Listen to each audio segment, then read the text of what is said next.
वालेकुम। बिस्मिल्लाहिर्रहमानिर्रहीम। सुनहरी किरणें। किस्सा नंबर 98। मुआफ़ी मिलेगी मगर एक शर्त पर। पुराने ज़माने की बात है। एक आदमी किसी बाग में दाखिल हुआ। उसे बहुत ज़्यादा भूख लगी हुई थी। भूख की शिद्दत से कलेजा मुंह को आ रहा था। उसने भूख मिटाने के लिए दरख्तों पर निगाह डाली। बाग में सेबों का दरख्त नज़र आया। चुनांचे उसने हाथ बढ़ाया और सेब तोड़कर उसका आधा हिस्सा खा लिया। फिर बागीचे के करीब एक नहर के पानी से अपनी प्यास बुझाई। लेकिन थोड़ी ही देर बाद वो अपनी गफलत से होश में आया, क्योंकि भूख की शिद्दत की सबब उसने सेब खाने से पहले सोचा न था। अब जब जिस्म में ताकत आई तो सोचना शुरू किया और खुद को मुखातिब करके कहने लगा, तेरा नास हो, बगैर इजाज़त के किसी का फल खाना तेरे लिए क्यों कर जायज़ हो सकता है। फिर उसने कसम खाई कि जब तक बागीचे के मालिक से मिलकर उससे माफ़ी ना मांग लें वह वापस घर नहीं जाएगा। चुनांचे उसने बागीचे के मालिक को तलाश करना शुरू किया और उसका घर पाकर दरवाजे पर दस्तक दी। मालिक घर से निकला तो उसने अपनी आमद का मकसद तफसील से बयान किया। दरअसल मैं बहुत भूखा था, इसलिए मैं नहर के करीब आकर आपके बागीचे में गया और उससे एक सेब आपकी इजाज़त के बगैर तोड़कर उसका आधा हिस्सा खा लिया। फिर मुझे ख्याल आया कि यह सेब बगैर इजाज़त के खाना मेरे लिए जायज़ नहीं था, इसलिए मैं आपके पास हाजिर हुआ हूँ ताकि आप मेरी माजरत कबूल फरमा लें और इस गलती पर मुझसे दरगुजर कर लें या फिर उसका मुआवजा ले लें। बाग के मालिक ने जब उस नौजवान की बात सुनी तो उसे अपने कानों पर यकीन न आया। उसने सोचा दुनिया में इतने मुत्तकी लोग भी मौजूद हैं, और फिर अचानक उसे एक ख्याल आया और उसने नौजवान से कहा, मैं तुम्हारी गलती माफ़ नहीं कर सकता।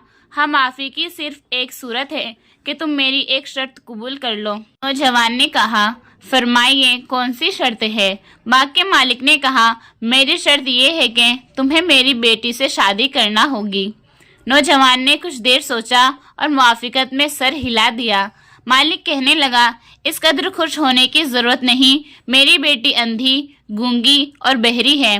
मैं मुद्दत से उसके लिए खाविंद की तलाश में था, कोई मुनासिब शख्स ना मिलता था। नौजवान ये सुनकर गौर व फिक्र करने लगा कि उस भंवरे से निकलने का रास्ता क्या है और ऐसी सूरत में अब क्या करना चाहिए।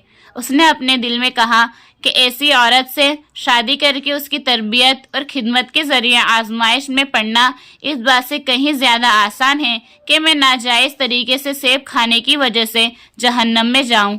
और ये दुनियावी ज़िंदगी को चंद दिनों की है, लेकिन आखिरत की ज़िंदगी हमेशा रहने वाली है, इसलिए क्यों ना दुनियावी मुसीबत ही झेल ली जाए।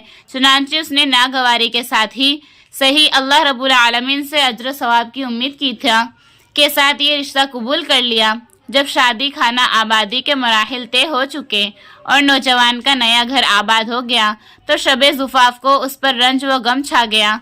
उसके दिल में बार बार ये बात आ रही थी कि एक औरत जो बात नहीं कर सकती, देख नहीं सकती, सुन नहीं सकती, ऐसी गूंगी, अंधी और बहरी के पास मैं किस तरह जाऊंगा।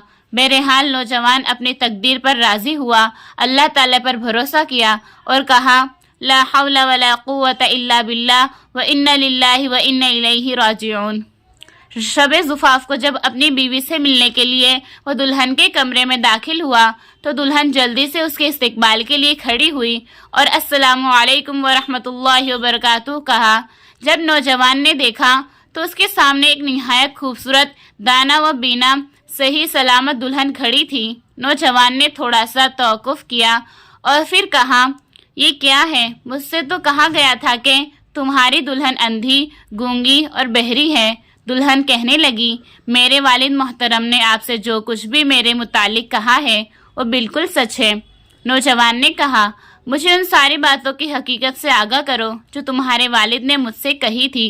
दुल्हन ने जवाब दिया, अबी क़ाला अन्नी इन्ननी खरसाहु लिअन्ननी लम अतकल्लम बिकलिमति हरामिन वला तकल्लमतु मअ रजुलिन ला यहिल्लु ली।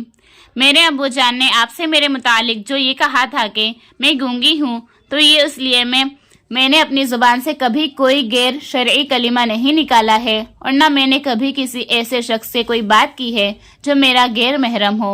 व इन्ननी सम्माउ लिअन्ननी मा जलस्तु फी मजलिसिन फीही गीबतुन व नमीमतुन व लगवुन। اور میرے ابو جان نے آپ سے جو میرے بارے میں یہ کہا تھا کہ میں بحری ہوں، تو یہ اس لیے کہ میں کبھی کسی ایسی مجلس میں نہیں بیٹھی جس میں غیبت، چغل خوری یا بے کار و بے مقصد باتیں زینت مجلس بنتی ہو۔ وَإِنَّنِي عَمْيَاءُ لِأَنَّنِي لَمْ أَنظُرْ إِلَى رَجُلٍ لَمْ يَحِلَّ لِي، اور میرے ابو جان نے آپ سے میرے متعلق جو یہ کہا تھا کہ میں اندھی ہوں، تو یہ اس لیے کہ میں نے اپنی نگاہ کبھی ایسے شخص کی طرف نہیں اٹھائی جو میرے لیے حلال نہ ہو، یعنی غیر محرم ہو۔ قارئین کرام، کیا آپ جانتے ہیں یہ نوجوان کون تھے؟ یہ ثابت بن نعمان تھے، اور اس متقی شخص کو جو بیوی ملی اس کا تذکرہ آپ پڑھ چکے ہیں کہ وہ کتنی پرہیزگار اور نیک سرشت تھی۔